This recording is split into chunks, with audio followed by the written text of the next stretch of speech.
I've been doing a lot more lately. I'm just gonna be doing little short conversations on my drive in to my office. Excuse me. Wanted to talk today about this case. I don't know if everybody's been following this case down in Florida. Young black woman, I forgot her first name, but last name is Baker. So Miss Baker, kids were out playing, and I guess they got on the neighbor's lawn or something, and the neighbor came out and threw a skate or something that I guess the skate or something belonged to the kid, and threw it at the kid. And the Miss Baker wanted to go over and have a conversation with the woman, older white woman, looked like she probably in her early 70s. So she goes over and knocks on the door. No weapon, no hostility or anything like that. And the white woman shoots and kills her through the door, just because she's knocking on the door. We had something like that recently where a young man was shot just knocking on the door because he thought he was going to pick up his little sister from daycare, but he was at the wrong house. So apparently in Florida, but same place where Trayvon Martin was killed and others were shot and killed, they have this stand your ground law. You know, I'm all for defending yourself if there's a situation that calls for you to defend yourself. And I don't know if they need to redefine this. I'll say they do, because Trayvon Martin was a little boy accosted by a grown man with a weapon, didn't have a weapon, was shot and killed, and then America told us this was justified. And that could be a cultural thing, because like I said, even then at that time, if a strange dude is following you or something like that, and it's the hood, you know, it's gonna be on. So he fought to defend himself, lost his life, and nothing was done about it. We can call that a modern day Emmett Till situation of a white man getting away with injustices. So in this case, the white woman was arrested finally after a couple of days. Justice doesn't seem to move swift for us, and she's not charged with murder or anything, because I guess it doesn't fit the criteria, but it fits the criteria of manslaughter, which they're saying that she could get 30 years in this situation. And we'll all be cheering for the full 30, because this woman had 4 kids, trying to raise her kids, I guess, in a different environment, trying to give them things. And that's the cautious tale of this, as we try to uplift and move up in society of where we choose to live, because we may feel maybe it's got better stores, better schools, better this, better that, and it's better than maybe where we're already at, because a lot of these shootings and things that happened were older white people, just like the young man that was jogging, and him and his son shot and killed this young man with no provocation. He didn't have a weapon or anything like that.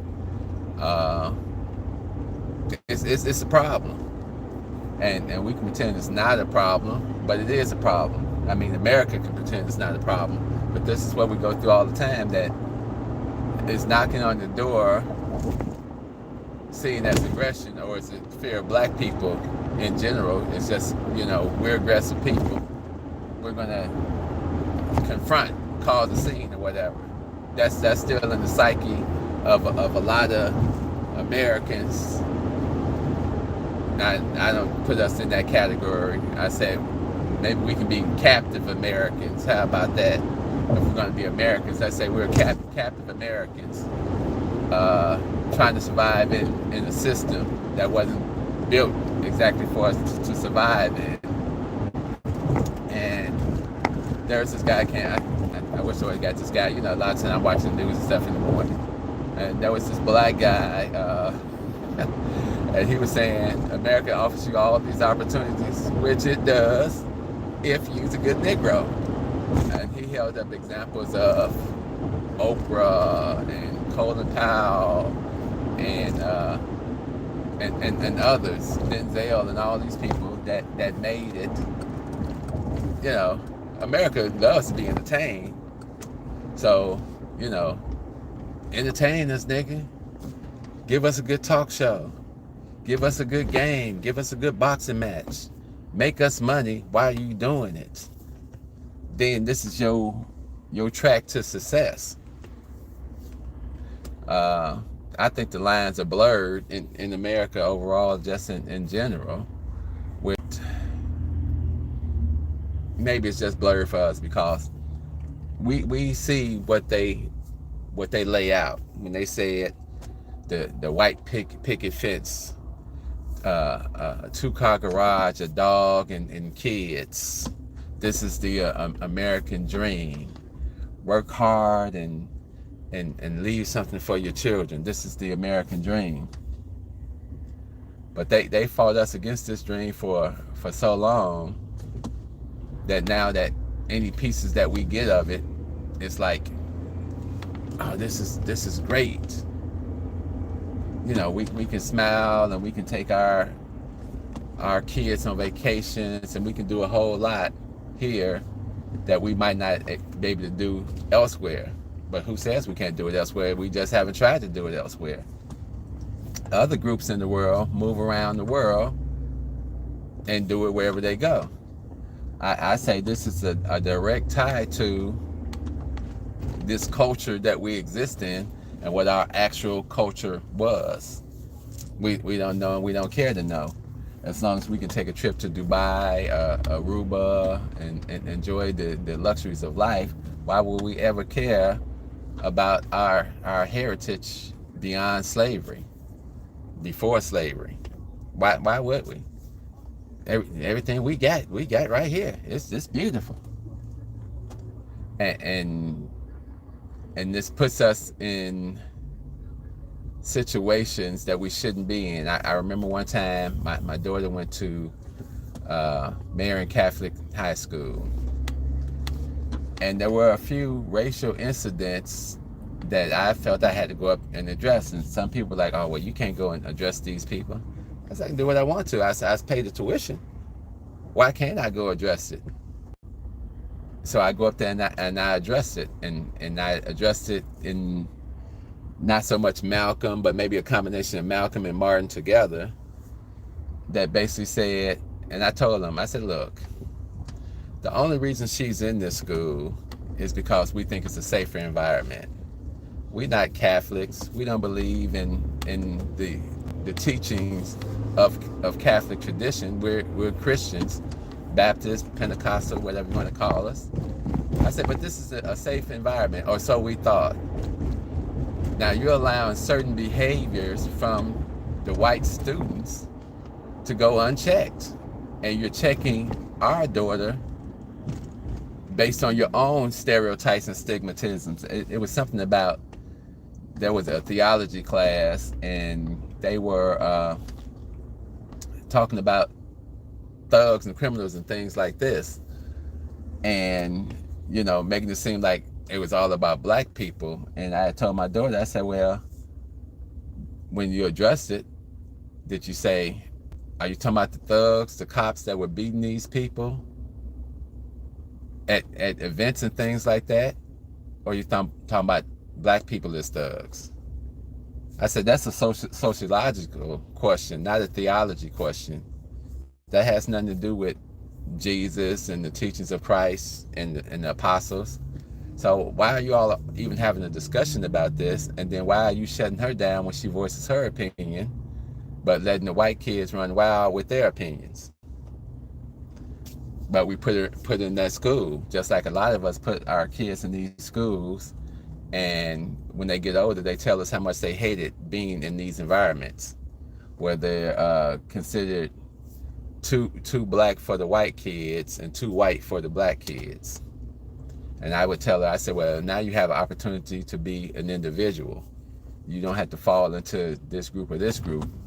I say, but we put you here so you can know how to operate in society and how society operates, that this school has connections to certain colleges that will make it easier for you to obtain certain things in the system because you're in the pipeline, same pipeline that they're in. They're going to probably take care of their people first, but then they'll take care of you. And this is just the system of America.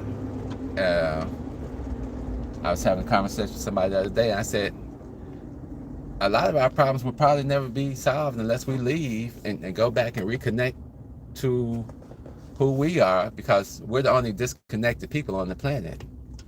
Everybody else is connected to someone, some country, some continent directly. They still have their language, traditions, and things from their homeland.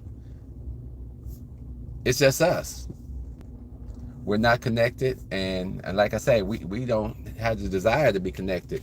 We've actually convinced ourselves that African people don't like us when we're African people.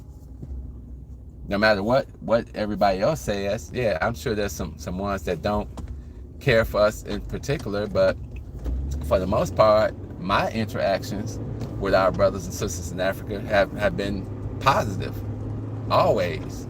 I've not had one bad experience. I've actually had some interesting conversations about reconnecting. Maybe it's just me. Maybe I'm just open to that type of conversation and things. Because basically I know nothing about being African, because I would need some Africans to teach me about being Africans, or take some studies myself about being Africans. But we got white institutions teaching us about our history. How does that work? How does that work? They may have information, but do they have relations with the continent, other than the ones that decide to stay there after apartheid and develop their own little society within the society, and now they call themselves white Africans, where they've just taken a certain part, mostly in South Africa, where they've been able to take the money that they had and establish their own settlement in on the continent. Maybe it's a blueprint for us. Maybe we have to uplift our thinking to a certain level where maybe these situations that we occur in America all the time are examples of why we do need to go somewhere else, why we do need to try to redevelop. I know. Look at all the effort we put in here, and look how far we've gotten. How far have we gotten? How many laws and regulations are still in effect, and how many killings and shootings are we still dealing with? I mean, these are just questions we have to ask ourselves. Yeah, I believe you can probably make more money in America than you can anywhere else, especially if you're a selfish, greedy bastard that don't care about nobody but yourself. Oh, you can ball out. You can go over the top. It's endless amount of capital that you can obtain here in the corruption of America. And you can do it legally. I'm not saying everybody's out here being a crook, scamming, or whatever.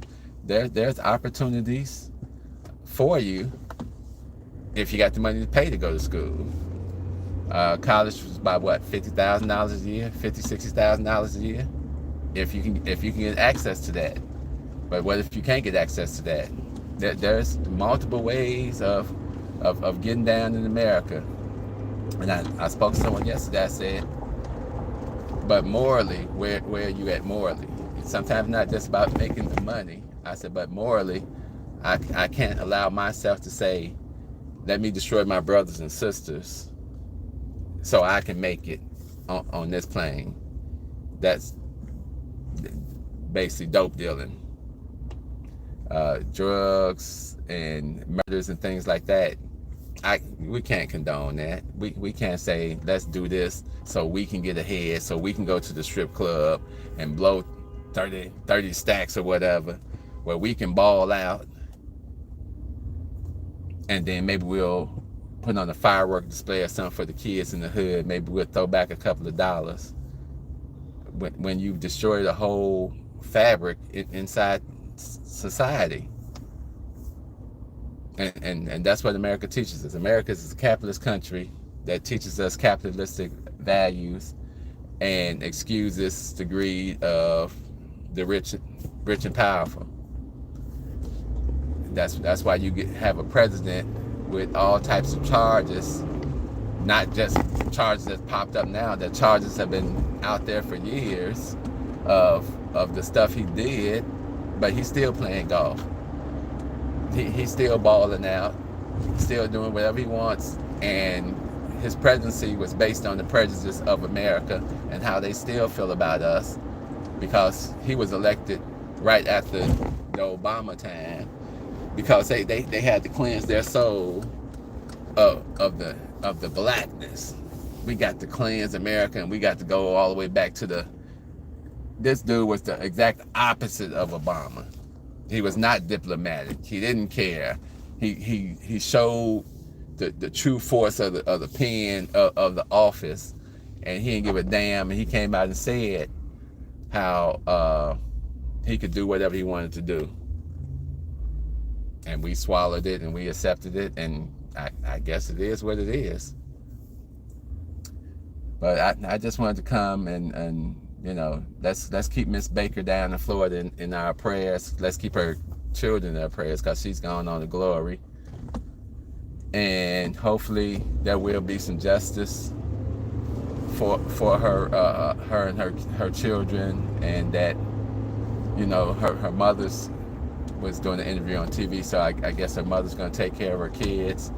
And hopefully it'll be a good situation. Well, it can't be a good situation because it's already bad as it possibly could be, but hopefully there can be some type of resolution in this case, some type of justice for this young lady.